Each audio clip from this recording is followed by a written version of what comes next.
Hello students, जैसे कि आप जानते हैं हम शिक्षण विधि के बारे में पढ़ रहे थे। शिक्षण विधि क्या होती है और शिक्षण विधि का टीचिंग पर क्या इफेक्ट पड़ता है। बिना टीचिंग मेथड के हम टीचिंग कराते हैं तो हम अपने लक्ष्यों को प्राप्त नहीं कर पाते हैं। और हमने इससे पूर्व जाना कि वाणिज्य में जो टीचिंग मेथड्स हैं वो हमारे बहुत सारे हैं, जिसमें से एक लेक्चर मेथड है और एक प्रोजेक्ट मेथड है, डिस्कस मेथड है और आपकी प्रॉब्लम सॉल्विंग मेथड है और मतलब एनालिसिस एंड सिंथेटिक मेथड है और आपका टेक्स्ट बुक मेथड है। तो इस तरीके की काफ़ी मेथड हैं। तो आज हम सबसे पहले भाषण पद्धति अथवा व्याख्यान पद्धति के विषय में जानने का प्रयास करेंगे। स्टूडेंट्स, शिक्षण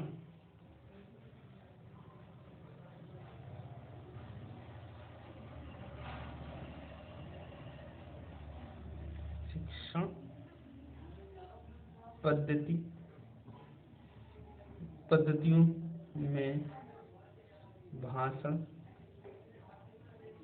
पद्धति तथा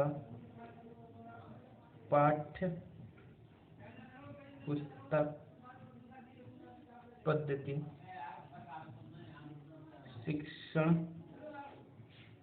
की परंपरागत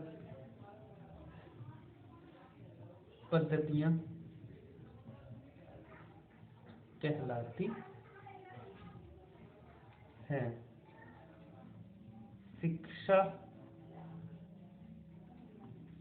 जगत में भाषण पद्धति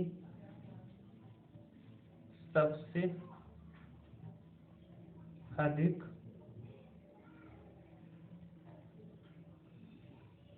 प्रयोग की जाती है। उच्च स्तरीय कक्षाओं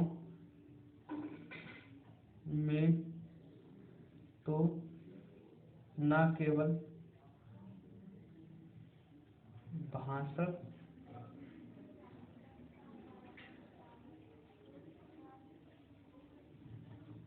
उच्च शिक्षा में न केवल भारत में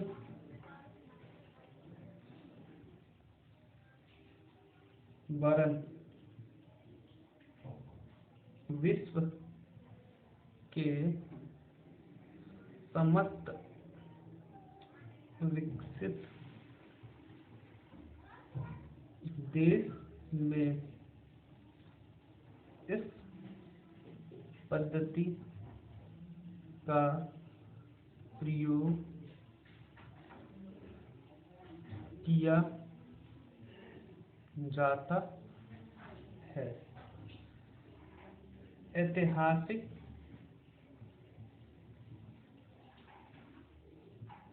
दृष्टिकोण से यदि हम देखें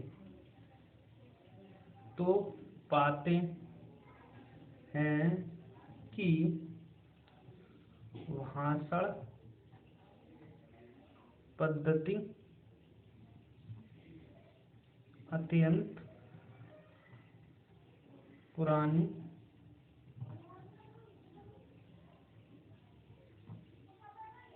मतलब प्राचीन है। भाषण अथवा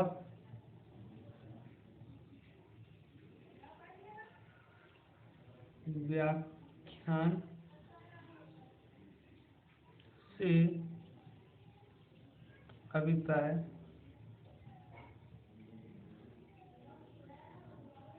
अध्याय अथवा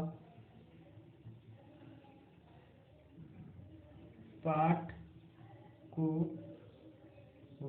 भाषण के रूप में पढ़ाने से है।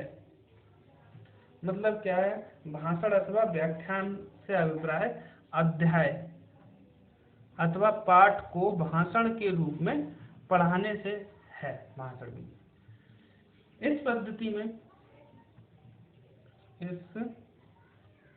पद्धति में शिक्षक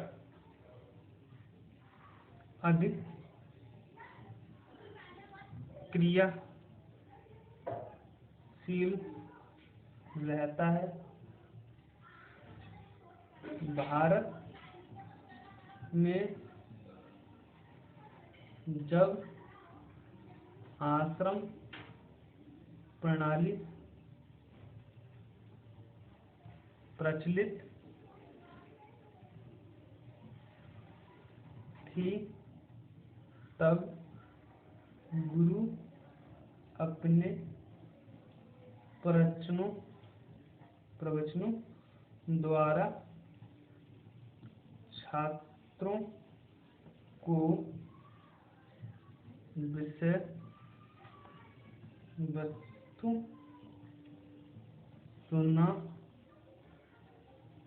सुनाना कर कंठस्थ कराते थे। जब भारत में जो आश्रम प्रणाली थी तो क्या करते थे, गुरु अपने प्रवचन देते थे और बच्चों से उन्हीं जो भाषण दिए या प्रवचन दिए उनको सुनकर उन्हें कंठस्थ कराते थे कि भाई यहाँ गलत है, यहाँ सही है। तो ये समझ में आ गई आपको कि ये प्राचीन विधि है और अभी तक चली आ रही है। उच्च शिक्षा में तो ये भारत में ही नहीं परंतु पूरे विश्व में इसका प्रयोग होता जा रहा है। अब इसमें सबसे इम्पोर्टेंट बात आती है कि भाई इस विधि का प्रयोग कब किया जाए। इसमें जो बात आई वो निकल के आई कि भाषण पद्धति का प्रयोग कब किया जाए। भाषण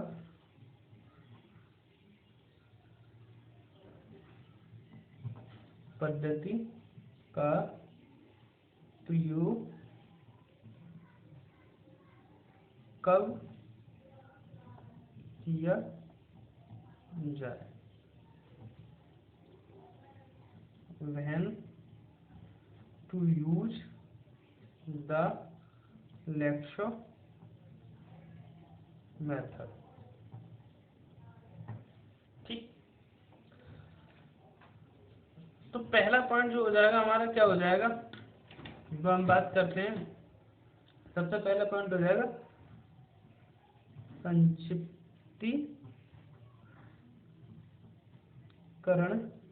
के लिए, टू समराइज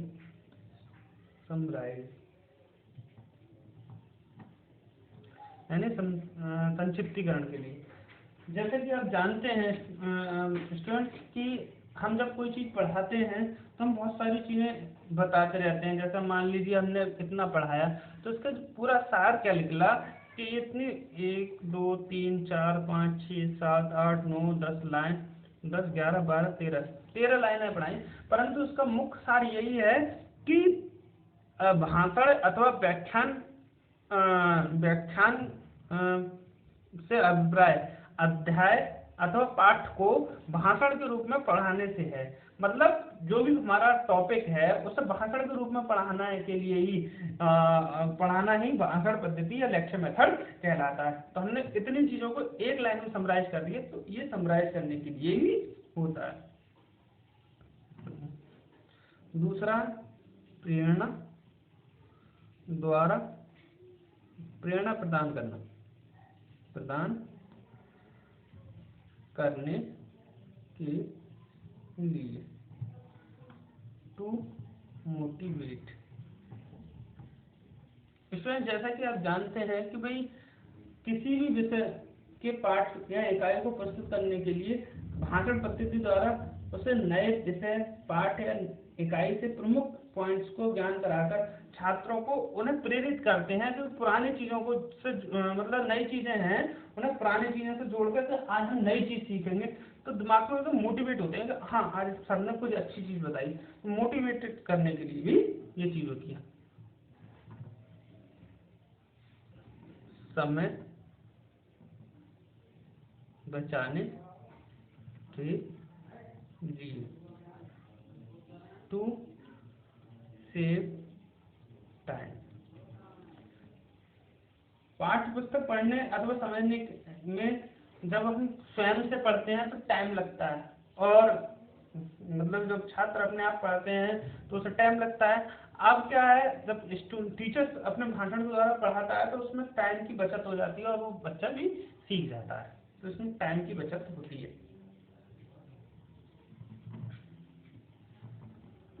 स्पष्ट करने के लिए, मतलब टू क्लियरिफाई।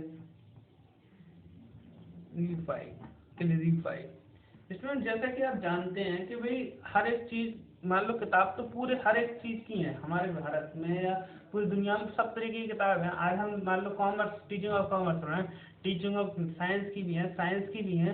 अगर अध्यापक नहीं होगा उस चीज का तो हमको किताबों से पढ़कर हर एक व्यक्ति एलोन मस्क तो हो नहीं सकता कि उसने पढ़ के ही रॉकेट साइंस का अध्ययन कर लिया, जान लिया और सीख लिया।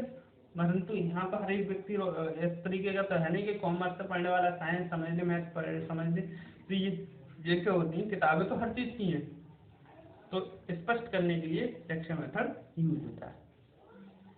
नंबर 5, गृह कार्य देने के लिए,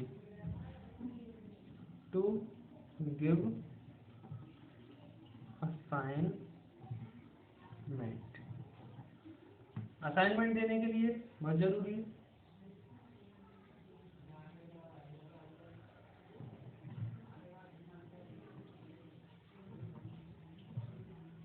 अतिरिक्त विषय वस्तु प्रस्तुत करने के लिए। भाई जैसा हम पढ़ा रहे हैं अभी और आपको कोई एक्स्ट्रा चीज पढ़ाई जाए, बता दी जाए, तो हम अतिरिक्त विषय वस्तु भी लेक्चर मेथड में पढ़ा सकते हैं, बता सकते हैं। क्लियर? तो आज हमने भाषण पद्धति का प्रयोग कब किया जाता है इससे जाना, और भाषण पद्धति होती क्या है इससे जाना। ठीक, तो ये हमारे 5-6 हमारे भाषण पद्धति का प्रयोग कब किया जाए, when to use the lecture method, और ऊपर हमारा ये आपका क्या है, अर्थ लेक्चर मेथड का। ठीक,